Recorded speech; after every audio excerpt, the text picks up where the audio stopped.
Hey guys, and welcome to the Moms and Mysteries podcast, a true crime podcast featuring myself, Mandy, and my dear friend, Melissa. Hi, Melissa. Hi, Mandy. How are you? I am great. How are you doing, Melissa? We are upon the eve of, CrimeCon is tomorrow. Well, it kind of starts tomorrow. I don't know where I was going with that sentence, but it started off wrong, so I just bailed. So we're just getting all the last minute stuff done, which is everything, I think, right? Like in life, you can plan as much as you want. Yeah, I'm starting to realize that I had like all these things in my head. I was like, I'm just going to do a little each day this week until, That's hilarious. Thursday rolls around and then I'll be just like ready to go. But I don't know. I find that like everything is a last minute thing. You can't even do anything until the last minute. So there's no point in trying. I know. I'm like, what can I do? Pack all of my clothes. I wear those on a regular basis. They are still going to be here with me. I can wash them and basically hope for the best, but who knows what's going to happen. Yeah, I'm with you. So the message here is procrastinate because there's truly no point in trying to get ahead. I won't take that advice because I just cannot. But I have like cleaned my entire van out, have the seats laid down. I'm ready to bring stuff, ready to see you and get to spend time with you and lovely listeners and other podcasters. And my co-host from Criminality, Rebecca, will be there. So it will just be, we'll have a good time. Date with Dateline is doing this will all be over by then. Sorry. But Date with Dateline is doing a panel with Mank. So I'm very excited to see that on Saturday. Yeah. So it's awesome. And we're going to get to see Haley, who we talk about all the time, and she's such a big part of the work that we do, and I am so excited to be able to see Haley. So like you said, by the time this episode comes out, this has already happened. We've already met Haley and had such a wonderful time with her. Right. Or what a disaster it was, and I'll edit this part out on Monday. Just kidding. But Mandy, I'm ready. I'm very excited for this story. I'll let you do the introing, but I'm pumped. Me too. Yeah. So this week we are actually diving into the tumultuous life of Ernesto Miranda. So that name might not immediately ring a bell, but he's the man whose name became really synonymous with the rights of criminal suspects in the United States, also known as the Miranda Rights. Surely you've heard of those. So it seems crazy to think about a time before these widely known rights existed. Today, you can really ask just about anyone, even a child, what do police officers say when they're getting arrested? And pretty much everyone's going to be able to tell you at least the first thing they say, which is that you have the right to remain silent. But what some might not know is that you didn't always know you had the right to remain silent because the police didn't have to tell you that. In fact, we've only had that right for about 57 years, which means that our own grandparents lived in a time where those accused of a crime really didn't have any defined or enforced rights. It wasn't until June of 1966 that a landmark Supreme Court case between the state of Arizona and Ernesto Miranda led to these four infamous rights being established. They are, you have the right to remain silent, anything you say can and will be used against you in a court of law, you have the right to an attorney, and if you cannot afford an attorney, one will be provided for you. And the whole thing about this is that you have to be informed of these rights upon your arrest if the police plan to question you about a crime. So today we're going to break down the case that led to one of the most remarkable changes to our justice system and the life of the man the Miranda Rights are named after. Ernesto Arturo Miranda was born on March 9th, 1941 in Mesa, Arizona. He was the youngest of 5 sons born to Manuel, a Mexican immigrant that worked as a house painter, and his mother, who unfortunately passed away when Ernesto was just 5 years old. The following year, Manuel remarried, but Ernesto struggled to bond with his stepmother, which led to a growing disconnect within the family. In school, Ernesto, who went by Ernie during his childhood, had a troubled academic record. He frequently skipped classes and faced a significant turning point in his life.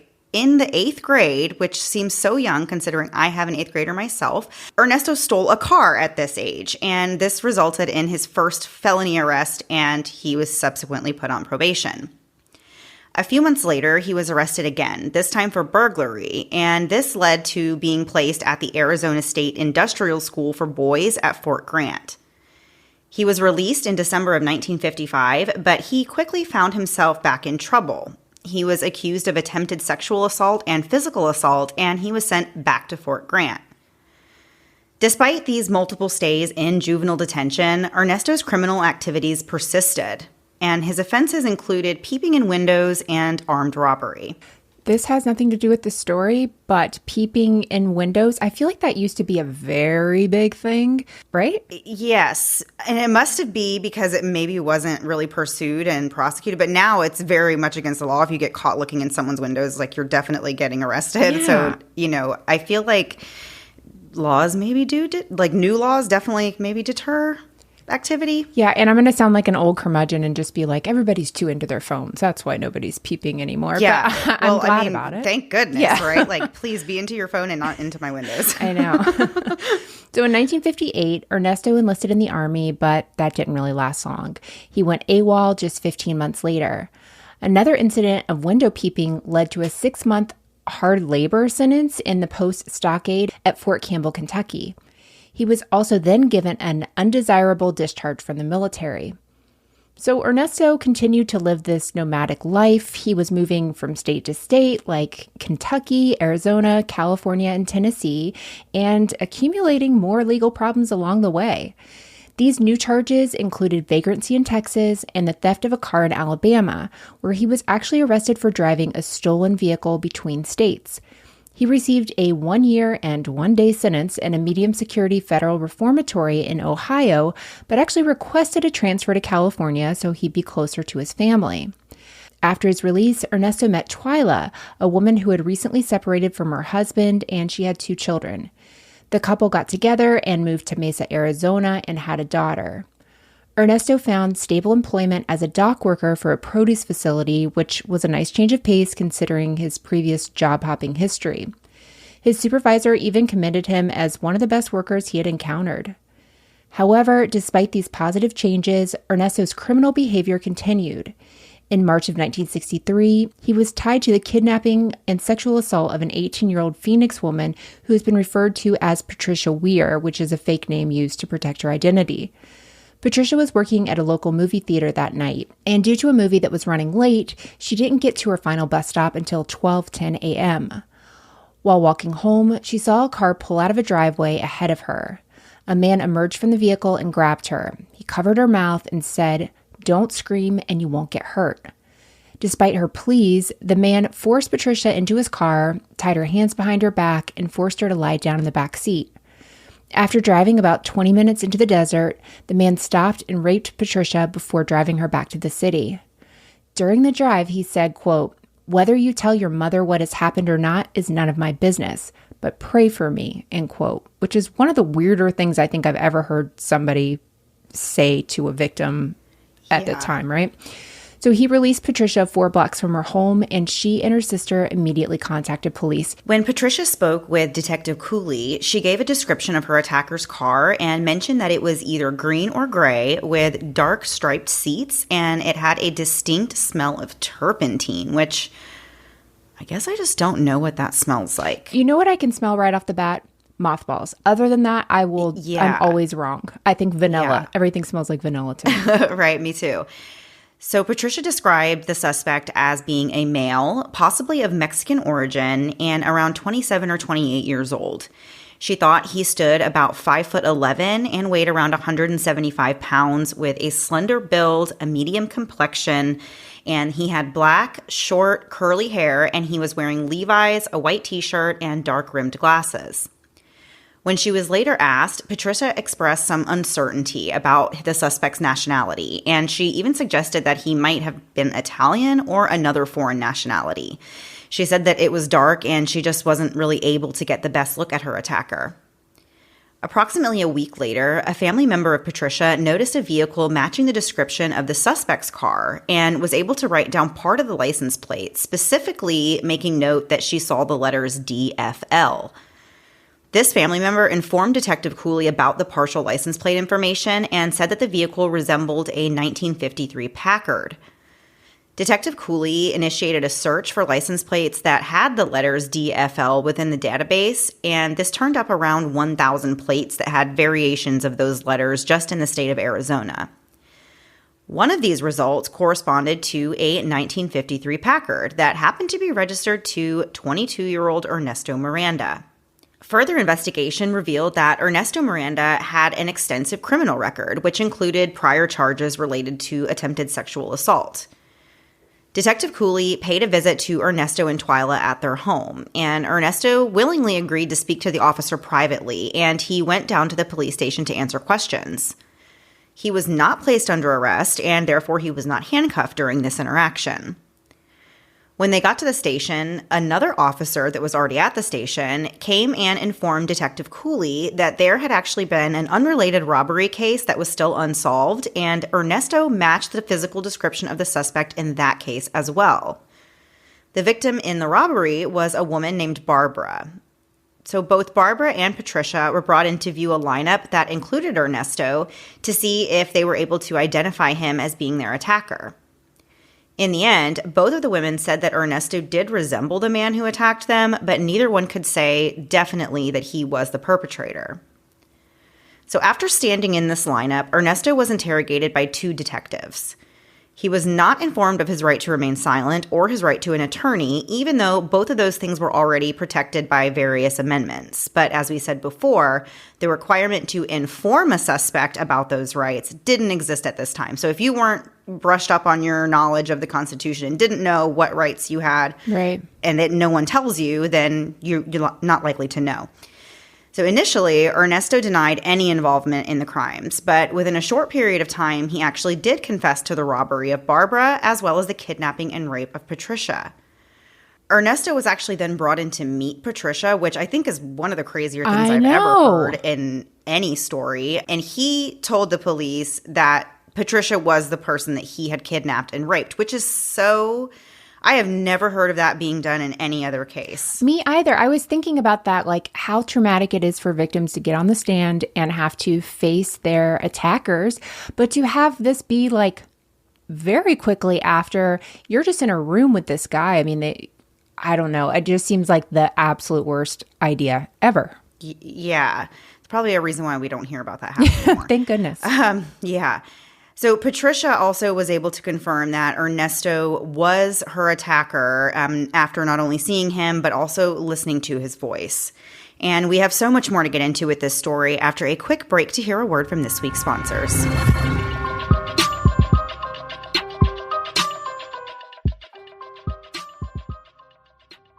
Sleep is one of the most important things we can do for our mental and physical health. There's literally science behind it, and yet it's something I struggle with. But thankfully, there is Beam's Dream Powder. Dream is a healthy and delicious hot cocoa that is designed to help you drift off to sleep and stay asleep. And that's because Dream contains a powerful and all-natural blend of reishi, magnesium, L-theanine, melatonin, and nano CBD to help you fall asleep, stay asleep, and wake up refreshed. In fact, a recent clinical study revealed Dream helped 93% of users wake up feeling more refreshed, and 93% reported that Dream helped them get a more restful night's sleep. And today, our listeners get a special discount on Beam's Dream Powder, their best-selling healthy hot cocoa for sleep with no added sugar. Now available in delicious flavors like sea salt caramel, cinnamon cocoa, and chocolate peanut butter. Better sleep has never tasted better. I have cinnamon cocoa Dream, and I really love the flavor. I'm someone that struggles with textures, and I hate anything to feel grainy when I eat or drink. But luckily, Dream is a dream come true, because all I have to do is add warm milk or water to my Dream, stir it in, and enjoy it at bedtime. It's not grainy at all, and the flavor is amazing. Find out why Forbes and New York Times are all talking about Beam, and why it's trusted by the world's top athletes and business professionals. If you want to try Beam's best-selling Dream Powder, get up to 40% off for a limited time when you go to shopbeam.com/moms and use code MOMS at checkout. That's shopbeam.com/moms and use code MOMS for up to 40% off. Wait, Wyclef Jean did what? Did you just experience a moment of true crime FOMO? Then you need True Crime Feed Podcast, unlimited premium true crime, curated just for you. You'll hear exactly what Wyclef Jean did with his charity, as well as a divorce that devolved into the ultimate revenge, as well as bizarre black markets, political murder plots, and a school for troubled teens so horrific it could be a Stephen King novel. You know those feels you get when you're tuning into a primo true crime podcast? The thrill chills. You can't get enough. But not every podcast hits the same. You can spend hours sifting through mediocre shows that just don't deliver the goods. Well, not anymore. True Crime Feed podcast has your back. True Crime Feed sifts through the archives from the past decade to select the best cases and gives you a quick overview sprinkled with a teensy bit of humor, plus a weekly top 3 power ranking for shows currently trending, and lets you know what shows to send down your podcast queue trapdoor. You know you want those thrill chills, so come get them. Subscribe to the True Crime Feed. That's True Crime FEED, wherever you get your podcasts. And now back to the episode. Before the break, we were discussing where we are in the story with Ernesto Miranda, and we are to the point in the story where he has actually come in contact with the woman he's accused of raping, and she has identified him to the police, and he's confessed to this attack. So following the confession, Detective Cooley asked Ernesto to write out everything that happened for both the robbery and the kidnapping and rape cases, which Ernesto complied with. Each confession page had a printed certification that Ernesto signed. The certification explicitly stated that the statement was voluntary, made of his own free will, without any threats, coercion, or promises of immunity, and with full awareness of his legal rights, understanding that any statement he made could be used against him. It's important to note that despite signing this statement, Ernesto was not fully aware of his legal right to an attorney or the potential consequences of his statement because Detective Cooley did not inform him of these rights. This entire process of writing and signing an official confession happened over a span of about 2 hours. Ernesto later claimed that Detective Cooley had coerced him into making the confession and even dictated what he should write. According to Ernesto, he was led to believe that if he confessed to the kidnapping charge, the robbery charges would be dropped. However, during his initial court hearing, he discovered that he had been charged with both rape and kidnapping in one case and robbery in the other. Despite requesting an attorney multiple times during his court hearing, he didn't receive one. Detective Cooley, though, totally denied the allegations of pressuring Ernesto into confessing or instructing him on what to write. 2 weeks after the first hearing, Ernesto attended another hearing where he was once again denied legal representation. It was only at the arraignment that he was appointed an attorney. This attorney advised Ernesto to plead guilty considering the confession he gave, but Ernesto chose to plead not guilty by reason of insanity. So according to court records, a doctor who examined Ernesto determined that he had, quote, an emotional illness of the schizophrenic type, end quote. The doctor's report also stated that Ernesto was alert and oriented in regards to time, place, and person, and that he displayed intelligence within normal limits. He was competent to stand trial, and he met the legal definition of sanity. During the summer of 1963, Ernesto faced back-to-back trials. One was for the robbery of Barbara, and the other was for the kidnapping and rape of Patricia. His trial for the robbery occurred first and resulted in a conviction. Next, he went to trial for the charges of kidnapping and raping Patricia. The prosecution called 4 witnesses, including Patricia and her sister, to provide testimony in the case. During Patricia's testimony, she spoke very quietly and occasionally even needed encouragement to speak louder. At one point, a recess was even granted to allow her to kind of regain her composure, and her testimony really had a big impact on the jury. The other 2 prosecution witnesses were the 2 detectives that had interrogated Ernesto, and they testified regarding his verbal confession, and also his written confession was entered as evidence, even though the defense objected to it. Ernesto's attorney argued that the previous Supreme Court decisions granted suspects the right to an attorney, which was a right that Ernesto had not been made aware of. But the judge in the case disagreed, and he cited this paragraph that Ernesto had signed and agreed to that indicated he understood his rights. So they're like, look, he has said right here that he was, willing and aware. So the judge ultimately did allow the confession as evidence, though. Ernesto's defense attorney tried to provide reasonable doubt, but on June 19, 1963, Ernesto was found guilty of both charges. He received sentences of 20 to 30 years in prison for each of those convictions. Of course, Ernesto appealed the decision to the Arizona Supreme Court, but they ended up upholding both of his convictions and ruled that his constitutional rights were not violated when his confession was obtained. But as we know, Ernesto didn't give up there. His next stop was to the U.S. Supreme Court. Ernesto petitioned the Supreme Court to review his kidnapping and rape convictions in June of 1965. His unrelated robbery conviction was not presented to the Supreme Court for review, even though he wasn't specifically informed of his rights in that case either. The ACLU, or the American Civil Liberties Union, learned about Ernesto's situation and, on his behalf, requested legal representation from the Lewis and Roga law firm in Phoenix. This law firm accepted the case and submitted a petition to the Supreme Court alleging that Ernesto's right to an attorney had been violated.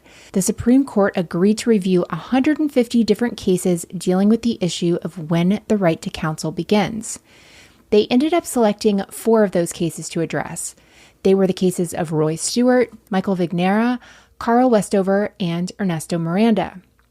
Each case involved suspects who had been questioned in isolation without proper warnings of their rights, and their statements were used as evidence in their trials.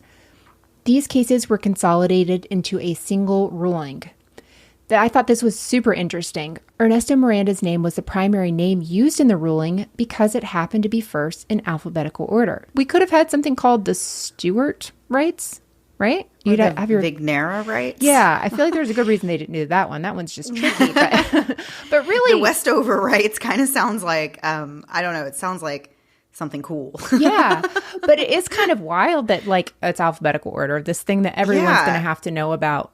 You get it because of where you fall in the alphabet. So to give a little more information on these other cases that were reviewed, Roy Stewart was arrested in New York during a purse snatch robbery investigation, which actually resulted in one victim's death. His arrest was based on cashing a stolen check connected to one of the robberies. After 9 rounds of police questioning over 5 days, he confessed to the deadly robbery. This confession was used as evidence in his trial, leading to his conviction for robbery and first-degree murder. Ultimately, it resulted in a death sentence. In Michael Vignera's case, he confessed to a dress shop robbery in New York 3 days after it occurred. His confession was given verbally, and he was formally arrested and questioned by an assistant DA at another station, with a reporter transcribing this exchange. Both the verbal confession and the transcript were used as evidence in his trial, resulting in a conviction for first-degree robbery and a 30 to 60-year sentence. Carl Westover faced arrest in Kansas City for 2 local robberies, and he was later found to be wanted on a felony charge in California by the FBI.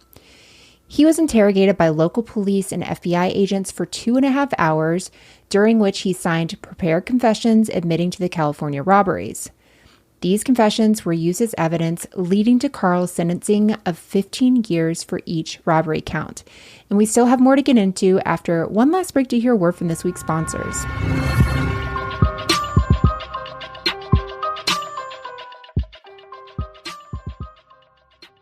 Growing up, subscriptions were nothing compared to what they are now. Sure, you may have had a magazine subscription that came once a month, but that's about it. But now subscriptions can be started with just the touch of a button, but canceling them, that's a whole other beast, which is why I'm thankful for Rocket Money. Rocket Money is a personal finance app that finds and cancels your unwanted subscriptions, monitors your spending, and helps you lower your bills, all in one place. I've had Rocket Money now for over a year, and it's an app I use quite often. Not only can Rocket Money negotiate to lower your bills for you by up to 20%, but it allows you to monitor all of your expenses, as well as recommends custom budgets based on your past spending. But they'll also send you notifications when you've hit those spending limits. I had signed up my son for some AI subscription thing a few months ago. Well, guess what? I immediately forgot all about it. When it charged me for the second month, I actually had no idea until I got a notification from Rocket Money alerting me to this recurring charge, and they canceled it for me right away. Had it not been for Rocket Money, I'd still be paying for this program that my son lost interest in the very same day. And it's not just us that love Rocket Money. With over 3 million users and counting, Rocket Money customers have saved on average $720 a year. Stop wasting money on things you don't use. Cancel your unwanted subscriptions and manage your money the easy way by going to rocketmoney.com/moms. That's rocketmoney.com/moms. rocketmoney.com/moms. It's hard to prioritize things that haven't happened yet. That goes for lots of things, including estate planning. And with traditional estate planning costing thousands of dollars, it's very easy to not prioritize it. But thanks to Trust and Will, you can protect you and your loved ones from the comfort of your home, starting at just $159. When I started on the Trust and Will website, I was prepared to be completely overwhelmed. But I wasn't. I was able to go through and answer questions regarding my wishes and how I wanted to set up a trust in a way that would benefit my husband and kids if something ever happened. The biggest thing for me is to know that in the event of something happening to my husband or I, my kids will be taken care of. Having a trust set up that includes who would look after my kids is much less scary thanks to Trust and Will. Being able to share my care wishes, final arrangement requests, and power of attorney is a very empowering thing. The last thing I want is for my loved ones to deal with expensive legal proceedings or even having the state decide what happens to my assets. Having a trust means all this is taken care of, and I can take care of my family even after I'm gone. Gain peace of mind today with Trust and Will. Get 10% off plus free shipping of your estate plan documents by visiting trustandwill.com/moms. That's 10% off and free shipping at trustandwill.com/moms. And now back to the episode. Before the break, we were talking about the infamous, well, I guess it's not infamous, it's just famous, the famous case of Ernesto Miranda, who is the man behind the name of the Miranda Rights. Yeah. So now we are discussing the point in the story where he has taken his case all the way to the Supreme Court, and they have now listened and they are ready to issue their decision. On June 13th, 1966, they finally had an answer. The court ruled that individuals in custody must be explicitly informed of their constitutional rights before any statements they make to the police can be used as evidence in court. These rights include the right to remain silent, the right to have an attorney present, and that includes having a public defender. You have also the option to waive these rights, and you have to agree that you understand that anything said during questioning after you're detained can be used in court. As a result of this ruling, the Supreme Court overturned the convictions of Ernesto Miranda, Michael Vignera, and Carl Westover, but they upheld the convictions of Roy Stewart. While Ernesto Miranda's rape and kidnapping convictions were overturned, his robbery conviction remained intact, and so therefore he actually remained behind bars. Following the Supreme Court's decision, police departments across the U.S. began distributing these Miranda warning cards to their officers. And these cards contained the now famous Miranda Rights, which, as we've been saying, is you have the right to remain silent. Anything you say can and will be used against you. We hear it all the time. I mean, not... Do you? Not personally. Do I need to know this? I don't hear it all the time. But, you hear it all the time in TV, movies, and it's just a very famous spiel.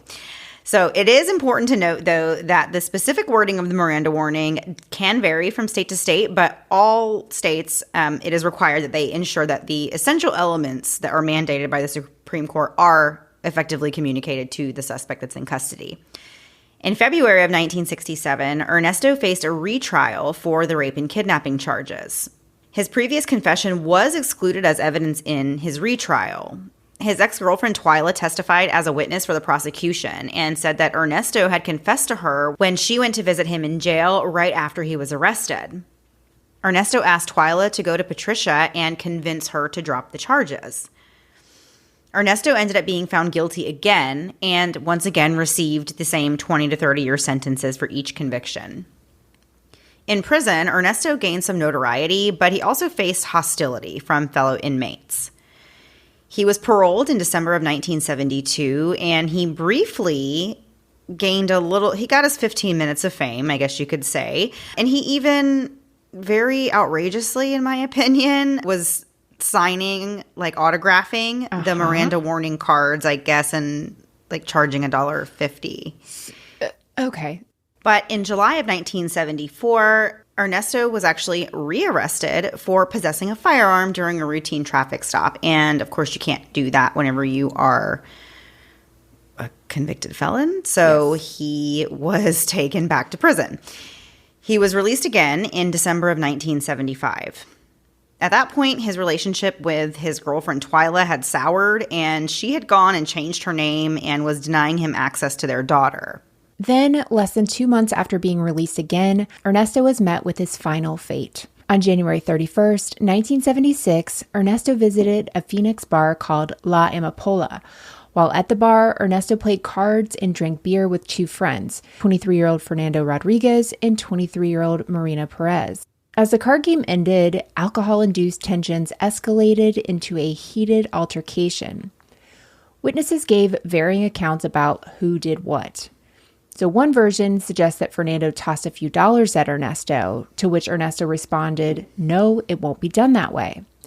Ernesto's frustration then came to a boiling point, leading him to punch Marino, causing him to fall. Ernesto then turned his attention to Fernando, and the situation continued to escalate until a bartender intervened. Ernesto went to the restroom and washed the blood off of his hands. When he came back, he saw that Fernando was gone, but Marino was still there, and he was still mad. Marino was now armed with a knife and was taunting Ernesto in Spanish. Ernesto attempted to disarm Marino, but he failed. Instead, Marino stabbed Ernesto multiple times. Ernesto collapsed near a pool table, and Marino fled the scene. Paramedics arrived, but Ernesto, who was only 34 years old at the time, was pronounced dead from his injuries. Police searched for both Fernando and Marino, and eventually they were able to locate Fernando. When he was arrested, he was read his Miranda warning in English and Spanish before questioning. Fernando's exact location is unclear. Marino was found at the nearby Salt River Hotel, but he denied any connection to the incident and said he wasn't present at the bar during Ernesto's attack. A photograph of Marino was taken, and the police returned to the bar, where the bartender positively identified him as the assailant. So the officers returned to the hotel to arrest Marino, but he had already vanished, leaving authorities speculating that he may have returned to Mexico. Initially, the county attorney's office declined to press charges against Marino due to insufficient evidence, but on February 5th, they filed murder charges against him. But they were never able to locate him after that, and Fernando was not charged with anything. Wow. The Supreme Court's decision in Ernesto Miranda's case sparked a lot of controversy. Some people viewed it as affording suspects their dignity in the legal process, while others expressed concerns that suspects might choose to remain silent once they were informed of their right to do so, and that would make law enforcement's job much harder to do. During his preparations for the presidential bid in 1968, Richard Nixon actually weighed in on this whole controversy. And he alleged that decisions like the one in the Miranda case had nearly eliminated confessions as effective tools in law enforcement and prosecution. However, American Heritage reported that statistics actually contradicted this viewpoint. Studies from the 1960s and 70s indicated that, contrary to popular belief, the Miranda case had very little to no impact on the detective's ability to solve crimes. So today, individuals are informed of their Miranda rights every time they are taken into custody.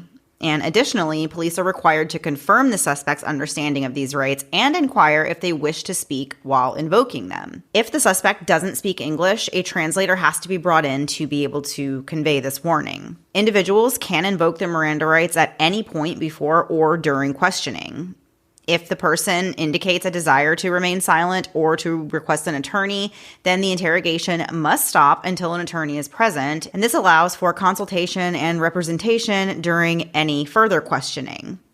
To be able to effectively invoke your rights, you have to be pretty explicit in stating your position. You have to say something like, I'm not answering your questions, I want to speak to an attorney, and not doing what some people do, which is asking the police what they think you should do. You know, you see sometimes people will be like, should I get an attorney or do I need an attorney?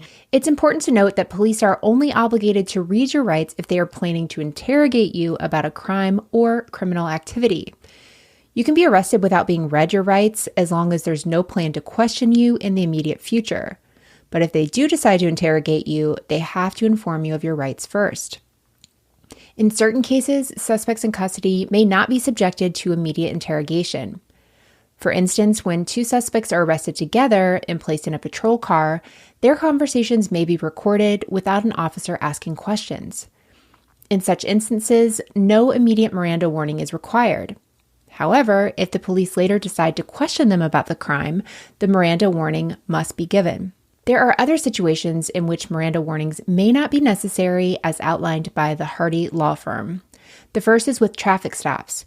Miranda warnings are unnecessary during routine traffic stops unless the driver is placed in custody and questioned. Next is the freedom to leave. If a police encounter allows a person to feel free to leave, Miranda warnings typically aren't required. That sounds like that could be like a gray area that could really get messed up, right? Yeah. The next is voluntary visits to police stations.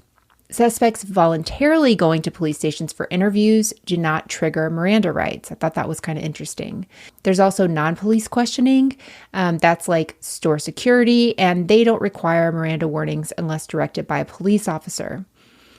Next is non-incriminating questions, which are those routine, non-incriminating things. And even if those yield incriminating information, they don't demand Miranda warnings. So if the officer says, "What color hair do you have?" and the person says, "I just robbed the bank down there," they're not going to be in trouble. That person just freely gives information and should have gotten an attorney to begin with.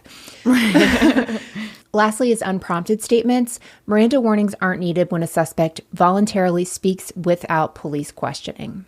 So to kind of sum everything up, Ernesto Miranda's life was quite a journey. And you might not have known his story. I definitely did not have a full understanding of where the Miranda rights actually came from. But you probably, most likely, I'm going to say definitely, you definitely knew the Miranda rights before this episode. But before these rules existed, people just didn't always know that they had these protections, which, as I kind of was saying in the beginning, is really hard to imagine in today's world. Ernesto's life really had its ups and downs, and he had a very rough past, but his name became famous because of this case. And it really just reminds us of how important it is to make sure everyone's rights are respected, especially when they're in trouble with the law. I say especially there because in this case, we kind of talked about this a little bit, Melissa, off the mic, but we were kind of saying how before we learned about this case, both of us kind of thought, we assumed that it would have been a story where Ernesto Miranda was a innocent person and was wrongly accused or, had given a false confession or a coerced confession. But that actually wasn't the case. I was very surprised by that. Yeah. But very interesting story and definitely one that I was kind of surprised I didn't know about. Yeah, for sure. So before we turn the page and just do a quick last thing before we go, we do want to talk about an update that we had not discussed yet in the Jared Bridegan case, which, as you guys know, if you've been listening and following along, is a very special case to us. We have been closely kind of connected with Kirsten Bridegan, who tragically lost her husband to a senseless shooting in Jacksonville, Florida. So we have kind of been updating a little bit about the case. We covered the story. I'm not exactly sure. It's been a little while now since we've released our episode on the case.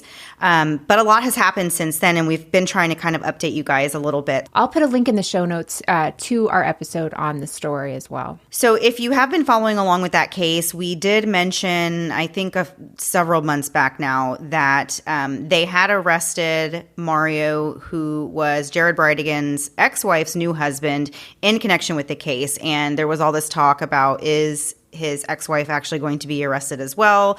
And she was. So that was kind of a big update in the case that we never came and kind of gave that update on our podcast, even though we've been giving updates this whole time. So we did want to let you guys know that Jared's ex-wife and her husband are now both in custody and have been charged with his murder. So that is some really great progress in this case. And as always, we are following along very closely for any more updates. And on that note, it kind of leads us into talking about the Bridegan Foundation that Kirsten Bridegan founded in the wake of her husband's death. And she has been working so hard to just really make her vision come to life and has done such a wonderful job. We have just had the 1-year anniversary since the Bridegan Foundation was established as a nonprofit and actually functioning and working towards their goal of distributing Bexley boxes, which is something else that we've been talking about a lot. Yeah, very excited about that. And if you don't know about the Bridegan Foundation, we definitely would love for you to check it out. They do have social media pages on Instagram. You can follow the Bridegan Foundation, as that's their handle on Instagram. And there's a lot of information there. But through the Bridegan Foundation, Kirsten has been working very hard to distribute Bexley boxes to police stations across the United States. So we've been talking about Bexley boxes as well. There's a lot of information that we can share about that, like I said, and that we have. So we will include all of that in the show notes and include places where you can go to even learn more about what you can do to get involved if that is something that interests you.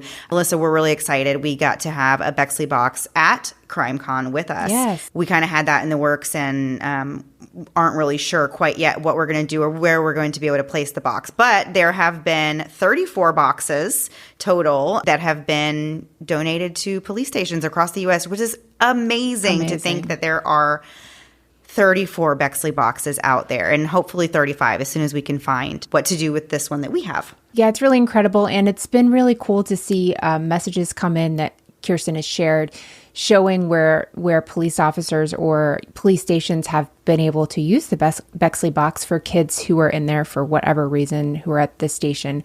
So it's really cool to see her vision come to life, and it's a really awesome thing to be a part of. And speaking of this, if you gave for the Season of Justice, we have not forgotten about you. I will get those names, and next week, I promise, we will do your shout out next week. I'm so sorry. Yes. I don't have them. Mandy. Yes. You ready to turn the page officially? I was looking at you since that's kind of, I love that we've like assigned parts on this and like very unofficially, but like I know and you know and the listeners know what order things should go into. So Mandy, since we were discussing this week the Miranda Rights, so that'd be cool to look at other laws and kind of their history as well, other weird laws and what their history is. So Mandy, I don't really have any like game really here, but if you want to guess the state, that would be kind of cool. I'll go through them. You have a 2% chance of getting these right. Yeah. 1 out of 50. Okay. First one. Mandy, did you know that I want to change it because I want to end on that one. Nope, I want to end on that. Okay. Did you know that it's illegal for donkeys to sleep in bathtubs in this specific state? So this law passed in 1924, soon after a dam broke and flooded a rancher's property that was home to a donkey who was sleeping in a bathtub. So that is a real, like that is where that law came from. It was a real thing that happened after this poor donkey his nap was ruined in a bathtub. So, and did you want to guess what state that would be? All right, I have 2 guesses. Okay. I think it has to either be Arizona or New Mexico. How the heck did you know that? It was Arizona. Okay, next. But how did you know that is my question. Are donkeys? Where else are there donkeys in the U.S.? Honestly, in 1924, I assumed they were everywhere. I did not know. I don't know. Like, I am so dumb that, like, my little brain was like, oh, donkeys, Grand Canyon, where's that? Yes. Honestly, I've never been more proud of you, which is, I don't know if that's good or bad. My brain is really firing on all cylinders right now. It really is. I'm quite impressed. Okay, next one. This law states that if an elephant is left tied to a parking meter, the parking fee has to be paid just as it would be for a vehicle. Mandy, I'm going to encourage you to use that same deductive reasoning to think about where elephants may be. Let's say Okay. North Dakota. Okay. Well, I was so proud of you there for a minute. It's actually Florida. Oh. And you'll see why, though. The law states that any mode of transportation must have parking paid for it, including elephants, horses, and camels. It possibly originated in the 1920s when the Ringling Brothers Circus moved its winter operations to Florida. Oh. Yeah. So, man, I really was thinking you were psychic a few minutes ago, and now I'm like, no, she's just Mandy. It's all right. 2 more. In this state, it's illegal to sleep in a cheese factory. Wisconsin. No, it's that would be a good one though. South Dakota.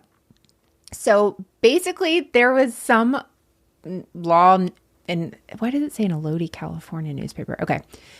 It states that it's illegal, this is back from 1948, to sleep in a cheese factory unless the cheese is in closed packages. So, it's like a health and safety thing. Yeah, so like no other reason, right? There's like if you eat a bunch of cheese and you're tired, you cannot go to sleep unless it's Kraft singles, in which go ahead, take a nap. All right, last one. I thought this one was great. In this state, a pickle cannot be legally considered a pickle unless it bounces. Isn't that so good? And the state, if you get it, it's literally a 2% chance on this one because it's so wild. It doesn't matter. Montana. Okay. No, but it was Connecticut. It's the East Montana. I don't know what to tell you. Do they have like pickle bouncing competitions or something? Do they? I don't know, but I've never heard of like bouncing a pickle Here's why. to begin with. So here's the reasoning. Here's the Miranda Rights of this one. During the 1800s, a group of men sold cucumbers disguised as pickles, but with a heftier price tag. So officials stated that... Hold on. Yeah. They were supposed to be pickles, but they were actually they weren't pickled. Yeah, they were like, this is a pickle. And people were like, great, I'll buy it and I'll pay a little more than I would for a cucumber. Oh my gosh, that is so frustrating whenever you eat that you think it's a pickle, but it's not pickly enough. Like it's still just a cucumber. Oh, yeah. I'm not good with terrible. like vegetables that kind of look alike. I don't know what to do. It's very confusing. Not that one so much, but... Anyway, it resulted in officials stating that without tasting a pickle, you only know if it's real if it bounces. Which makes sense. It would bounce. It would. So, okay. Yeah. So I can see now if you want to throw it on the ground, if it's a cucumber, it's going to like, I don't know, smash maybe. But if it's a pickle, it's going to like bounce. But then you have like, then you just threw your pickle on the floor. That I know. sense. But what I like is I really feel like this changed my life. I don't know why. I rarely I know. eat pickles, I'm like but I'm so happy to know this information for no reason. Absolutely no reason. $10 says my son already knew this. I haven't asked him yet, but I'm sure. Oh my gosh, that's too funny. Wow. And that's Well, it. That's those all are I got. very interesting. And yeah, those are very interesting and fun facts. I always love hearing also like it kind of goes along with like silly laws or like ridiculous ones. Like you can't cross the street with an ice cream cone in your back pocket or that was something one like that came It's like, up, but they didn't know where it came from. They didn't know where the law actually came. Like what turned somebody so off of ice creams in back pockets that a law was made? That's the part I couldn't find. Oh, bummer. All right, guys. Well, that was it for this week. We will be back next week. Same time, same place, new story. Have a great week. Bye.